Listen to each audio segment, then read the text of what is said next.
मैं भी उत्तर प्रदेश के मुरादाबाद में हूँ और मुरादाबाद हम इसलिए आए हैं क्योंकि मुरादाबाद भारत का पहला ऐसा ज़िला है, पहला ऐसा क्षेत्र है जहाँ पर डिविजनल स्तर पर जो है वो गैजेटियर तैयार किया गया है। भारत में गैजेटियर बनाने की जो परंपरा थी वो ब्रिटिश काल के समय से थी, लेकिन आज़ादी के बाद कुछ समय तक तो भारत में यहाँ के डिस्ट्रिक्ट से गैजेटियर बने, लेकिन उसके बाद ये परंपरा जो है वो लगातार ख़त्म होती चली गई और बीते 40-50 साल में भारत के ज़िलों का गैजेटियर तैयार नहीं हो पाया। लेकिन मुरादाबाद ने बीते साल जो है अपना गैजेटियर तैयार किया है, जिसमें इस डिवीज़न के अंदर जो 5 अलग अलग डिस्ट्रिक्ट्स हैं उसके वृहद तौर पर जो डिटेल्स हैं वो दर्ज किए गए हैं। वो डिटेल्स यहाँ के सामाजिक स्तर पर हैं, आर्थिक स्तर पर हैं, यहाँ के इतिहास को लेकर है और यहाँ किस तरीके के पेशे में लोग हैं, किस तरीके का यहाँ का डेटा है, इंडस्ट्री का हो, टूरिज़्म का हो, वो सारी चीज़ों को यहाँ पर संकलित किया गया है और दुनिया के सामने पेश किया गया है। तो ये समझने के लिए हम मुरादाबाद आए हैं कि किस तरीके से गैजेटियर का काम यहाँ पर शुरू किया गया, इसमें किस तरीके की चुनौती यहाँ पर प्रशासनिक स्तर पर सामने आई है। बीते कुछ सालों में यूपी, बिहार, राजस्थान और हरियाणा जैसे कई राज्यों ने अपने जिलों का रिकॉर्ड दर्ज करने के लिए गैजेटियर बनाने का काम फिर से शुरू किया है। गैजेटियर बनाने की परंपरा अंग्रेज़ों ने 19वीं शताब्दी में शुरू की थी। करीब 5 दशक के लंबे अंतराल के बाद अब राज्य सरकारें गैजेटियर को औपनिवेशिक नज़रिए से बाहर निकालकर भारत को अपने नज़रिए से देखने और लिखने पर जोर दे रही हैं। अंग्रेज़ों के दौर में गैजेटियर खास तौर से एडमिनिस्ट्रेटिव और रेवेन्यू ज़रूरतों के लिए तैयार किए जाते थे, लेकिन अब इनका फोकस धीरे धीरे किसी इलाके के सांस्कृतिक इतिहास को डॉक्यूमेंट करने की तरफ बढ़ रहा है। जो गैजेटियर पहले सिर्फ राजस्व और प्रशासन तक सीमित थे, उन्हें अब सरकारें और निजी संस्थान संस्कृति, सामाजिक बदलाव और लोकतांत्रिक यात्रा को दर्ज करने के लिए नए सिरे से गढ़ रहे हैं। उत्तर प्रदेश में मुरादाबाद का डिवीज़न स्तर का गैजेटियर एक दुर्लभ सफलता और मॉडल बनकर सामने आया है।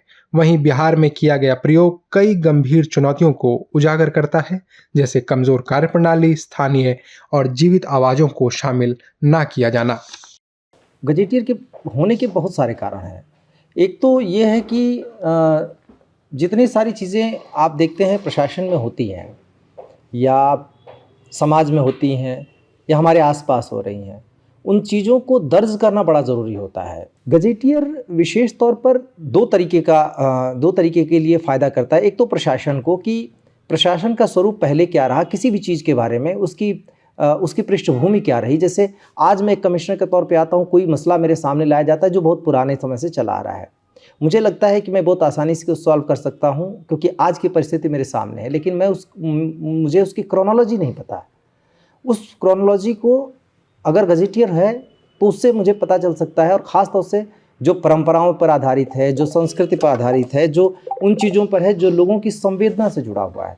और प्रशासन के सामने आजकल चुनौतियां बहुत सारी हैं जिसमें संवेदनाएं जुड़ी होती हैं निर्णयों में, समाज उससे प्रभावित होता है, संस्कृति उससे प्रभावित होती है। गैजेटियर कई सारी चीज़ों को उल्लेखित करता है। एक तो सोसाइटी का डेवलपमेंट कैसे हो रहा है, उसकी परंपराएं क्या चल रही हैं, किन्हीं चीज़ों को लेकर प्रशासन का दृष्टिकोण पीछे क्या रहा है, प्रशासन पहले किस तरीके से काम करता रहा है।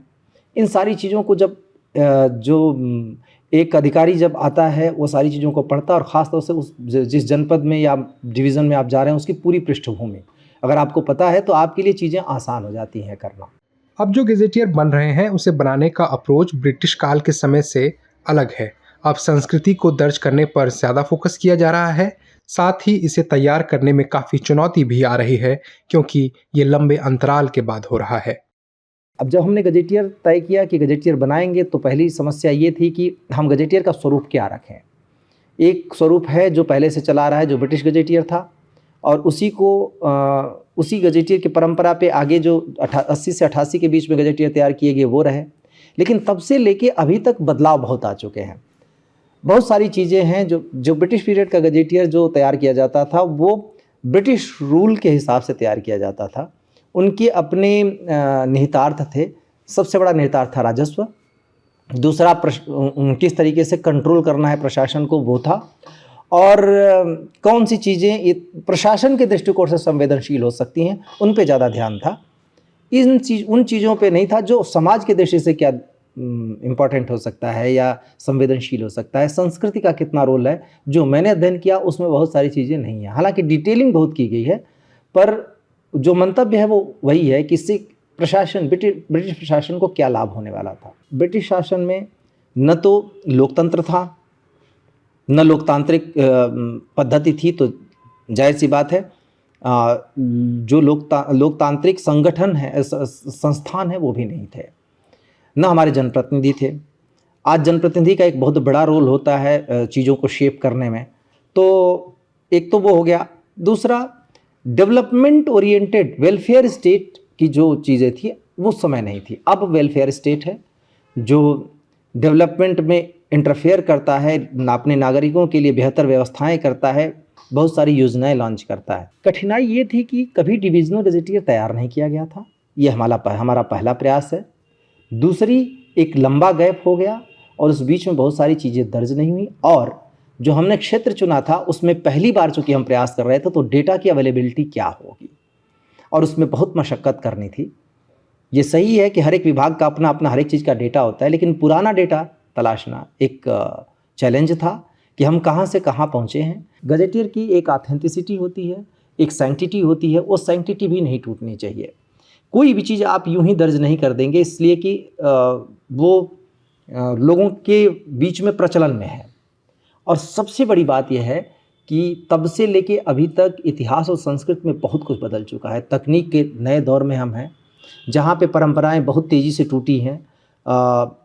जो समाज है, समाज ने एक नई शक्ल ली है, नया स्वरूप लिया है। विद्वानों के लिए गजेटियर स्थानीय इतिहास को समझने के लिए मुख्य दस्तावेजों में से एक है। जानी मानी इतिहासकार नारायणी गुप्ता बताती हैं कि 1960 और 70 के दशक में रिसर्च का माहौल आज से बिल्कुल अलग था। तब ना इंटरनेट था, ना आसानी से प्रिंटिंग होती थी। गुप्ता ने कहा कि जो लोग राष्ट्रीय राजनीतिक कहानियों के बजाय स्थानीय इतिहास पर काम कर रहे थे, उनके लिए गजेटियर उम्मीद की किरण थे। किताबें खराब ढंग से टैग की गई फाइलों की तुलना में पढ़ना आसान थी, और गजेटियर में साहित्यिक सुंदरता की एक अद्भुत क्वालिटी थी। भौगोलिक और सामुदायिक डिटेल्स, सरकारी विभागों के काम, मैप्स और गांव, जल निकायों, नदियों और पहाड़ों के आकर्षक विवरण के लिए सारी जानकारी इसमें उपलब्ध थी। पहले गजेटियर का पहला हिस्सा तैयार किया तो इसको सिर्फ एक मोटा मोटी ढांचे में ढाला कि हम जो ऑथेंटिक डेटा हमें मिल पा रहा है, ख़ास तौर से विभागों के तौर पे, क्योंकि मैंने जैसे आपको कहा कि अब वेलफेयर स्टेट है तो स्कीम्स बड़ी इंपॉर्टेंट है लोगों के लिए, समाज के लिए, प्रशासन के लिए। तो हम पहले इतिहास, जो मंडल का इतिहास के साथ चले, विभिन्न विभागों के बारे में चले, मोटा मोटी जो प्रशासन का स्वरूप था उसके बारे में चले कि इसके बारे में लोगों को जानकारी हो, और मंडल की जो खास प्रमुख चीज़ें थीं उनको हमने उसमें कवर किया। गजेटियर का दूसरा भाग सबसे ज़्यादा चैलेंजिंग था, क्योंकि इसमें हमने लोक संस्कृति को शामिल किया था, लोक परंपराओं को शामिल किया था, और जो यहाँ के प्रमुख व्यक्तित्व हैं उनको भी शामिल किया।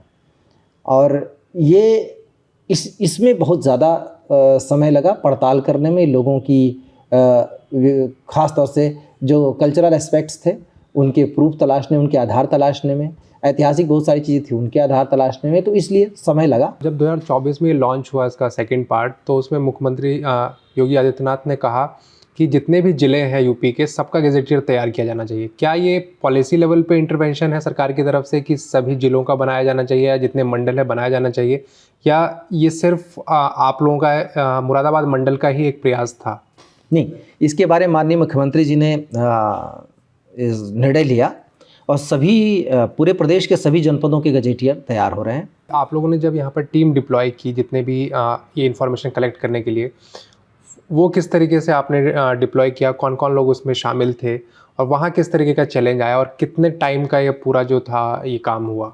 देखिए, सबसे पहले तो ये लगता था कि जनपद स्तर के अधिकारियों के द्वारा हम सारी चीज़ें इकट्ठी करके लिख लेंगे, पर जब काम करने चले तो पता चला कि नहीं, अधिकारी लिख नहीं सकता। अधिकारी रिसोर्सफुल तो हो सकता है, एक कन्वीनियंस तो दे सकता है आपको। सरकार द्वारा तैयार किए जा रहे गजेटियर के अलावा निजी स्तर पर भी जिलों की जानकारी दर्ज करने की पहल शुरू हो चुकी है। महाराष्ट्र के फ्लेम यूनिवर्सिटी में प्रोफेसर और अर्थशास्त्री युगांग गोयल ने इस दिशा में एक अहम काम किया है। उन्होंने महाराष्ट्र के सभी 36 जिलों की जानकारी को एक वेबसाइट बनाकर दर्ज किया है। युगांग गोयल का कहना है कि अंग्रेज़ों ने हमारे बारे में काफ़ी तफसील से लिखा, लेकिन वो सब औपनिवेशिक नज़रिए और पूर्वाग्रहों से भरा हुआ था।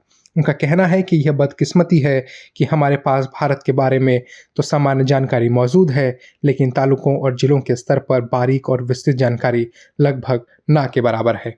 गोयल कहते हैं कि उनका यह प्रोजेक्ट उसी कमी को पूरा करने की एक कोशिश भर है। इस पहल की सबसे बड़ी ताकत इसका भागीदारी मॉडल है, जिसे महाराष्ट्र के बाहर दूसरे राज्यों और जिलों में भी आसानी से अपनाया और फैलाया जा सकता है। जब भारत में ब्रिटिश शासन जो है उसने अपनी पैर बखूबी उन्होंने जमाया, तब उनको महसूस हुआ कि यहाँ के समाज को समझने के लिए यहाँ की जानकारियाँ उपलब्ध होना बहुत ज़रूरी है।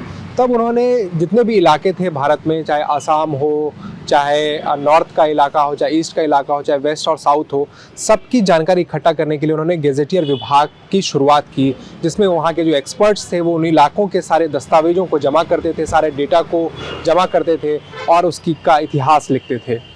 अब जब आज़ादी मिली भारत को, उसके बाद यहाँ पर प्रोफेसर हुमायूं कबीर जो यहाँ के कल्चर एंड अफेयर्स मिनिस्टर थे, उन्होंने ये कवायद फिर से शुरू की और पीसी रॉय चौधरी जो बंगाल से आते थे उनको बड़ी भूमिका दी गई कि भारत में फिर से एक तरीके से गेजेटियर की शुरुआत हो। और भी कई लोगों को इसमें शामिल किया गया। पीसी रॉय चौधरी ने बिहार के तमाम जिलों के जो गेजेटियर्स हैं वो लिखे और पुख्ता तौर पर वो अभी भी संकलित हैं। तमाम योजनाएं जो बनती चली गई उसके बाद उसमें गेजेटियर्स का बहुत इंपॉर्टेंट रोल था।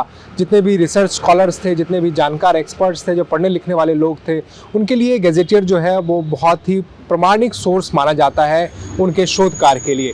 लेकिन जब बीते 30-40 साल में अब गेजेटियर उपलब्ध नहीं है तो रिसर्च स्कॉलर्स को भी बड़ी दिक्कत आती है कि किसी क्षेत्र के बारे में जब रिसर्च कर रहे होते हैं तो जानकारी उपलब्ध नहीं है। लेकिन बीते 10 सालों में फिर से ये कवायद बहुत सारे स्टेट्स ने शुरू की है कि गेजेटियर बनाया जाए। जो ये गेजेटियर है जो अभी पहली बार 1970 के बाद 1965, 67, 68 तक जो है पीसी राय चौधरी साहब ने गेजेटियर तैयार किया था बिहार के 17 ज़िले का। हम पूरे जो गेजेटियर को तैयार करने के लिए जो हमने उस ज़िले में फील्ड वर्क किया, उसमें हमने 3 चीज़ों का ध्यान रखा। एक पहला कि जो एडमिनिस्ट्रेटिव तरफ से जो हमने डॉक्यूमेंटल चीज़ें चाहिए था वो हमने वहाँ के एडीएम नोडल अधिकारी से हमने कोऑर्डिनेशन करके हमने डॉक्यूमेंट जमा किया।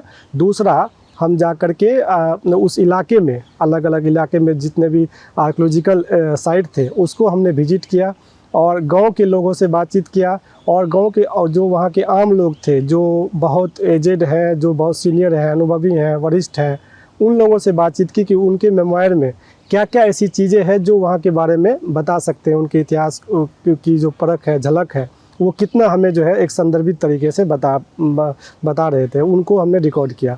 तीसरा जो है, जो कॉलेज में, यूनिवर्सिटी में प्रोफेसर्स हैं, हमने उनसे बात किया, यानी कि वहाँ के जो इंटेलेक्चुअल्स थे, जो रिटायर्ड प्रोफेसर्स थे और जो प्रोफेसर्स थे, टीचर्स थे, उनसे हमने बात करने की कोशिश की कि यहाँ के बारे में आप हमें जानकारियाँ दीजिए और ये जानकारियाँ जो है हम इसको वेरीफाई करके हम लोग इसको लिखने की, यहाँ के इतिहास के बारे में लिखने की कोशिश करेंगे। बिहार ने इसी साल जो है नॉर्थ बिहार के 7 जिलों में गेजेटियर बनाने की शुरुआत की है और वो गेजेटियर ब्रिटिश काल के समय से बिल्कुल अलग होंगे। इस बार वो लोकल स्तर पर जाकर जो जानकार हैं उनसे वहाँ के फोकलोर्स को, फॉकटेल्स को भी शामिल करने की बात कर रहे हैं। 70 से लेकर के 2025 तक का अगर हम डाटा तैयार कर रहे हैं इतना वर्ष का, तो क्या 2 टेबल में, 2 चार्ट में अगर वो डॉक्यूमेंट हमें तैयार करके देता है तो क्या उससे कितने पेज लिखे जा सकते हैं? क्या संभव है कि बिना रिकॉर्ड के इतिहास लिखना? तो एक बड़ा सवाल ये हुआ था कि जो डॉक्यूमेंट हमें दिया गया था उस डॉक्यूमेंट में हमें बहुत खामियां थी और प्लस उसमें कोई सब्जेक्टिव मेथड नहीं था। सिर्फ एक टेबल चार्ट के फॉर्म में हमें तैयार करके दिया गया था हर एक डिपार्टमेंट से। उसके बाद वहाँ के जो इंटेलेक्चुअल्स लोग थे, उनसे हमने बात की, उनसे कुछ किताबें कलेक्ट किया। हमने गांव जा कर के जो माइग्रेंट लेबर होते थे वो चिट्ठी लिखते थे अपने परिवार के लोगों को, तो उस गाँव देहात में जा कर के हमने वहाँ से चिट्ठी भी लिया था, कुछ चिट्ठी भी ली है। डॉक्यूमेंटेड करना वो बहुत मुश्किल होता गया, और मुश्किल होने की वजह रही कि अब जो है जो चीज़ हमारे पास है इतना पुराना ना हो करके हमारे पास साल 2 साल का ही रिकॉर्ड है जो डिजिटाइज फॉर्म में वो लोग हमें दे रहे थे टेबल चार्ट के रूप में तैयार करके। अब आखिरी बात, गजेटियर क्यों ज़रूरी है? गजेटियर इसलिए ज़रूरी है कि गजेटियर के आने से आपका पूरा लेखा जोखा होता है, जो हर एक डिस्ट्रिक्ट का प्राइमरी अकाउंट होता है, यानी कि आपके पूरे शरीर का पूरा एक चेहरा होता है, एक झलक होती है, जिस झलक के बिना आपका जो है आप शून्य होते हैं। तो इसलिए गजेटियर्स की जो भूमिका है वो हमेशा से इतिहास लेखन में, इतिहास में बहुत इंपॉर्टेंट रही है, या डॉक्यूमेंटेशंस में हमेशा से इम्पोर्टेंस रही है। आज़ादी के समय पहला जो गजेटियर आया था वो इम्पीरियल गजेटियर आया था 1908 में, उसके बाद 11 में आया LSS ओमेली का आया, फिर PC राय चौधरी सर ने तैयार किया, और उसके बाद ये जो परंपरा है अब जा कर के अब लोगों में जो है बिहार सरकार ने राजस्व विभाग के तहत जो है इस काम को शुरुआत किया है। तो अब देखना ये होगा कि भारत में गजेटियर बनाने की जो परंपरा फिर से एक बार शुरुआत हो रही है वो किस तरीके से रूप लेती है, और आने वाले समय में उसका क्या स्वरूप देखने को भारत में मिलता है। मुरादाबाद से कृष्ण मुरारी की रिपोर्ट।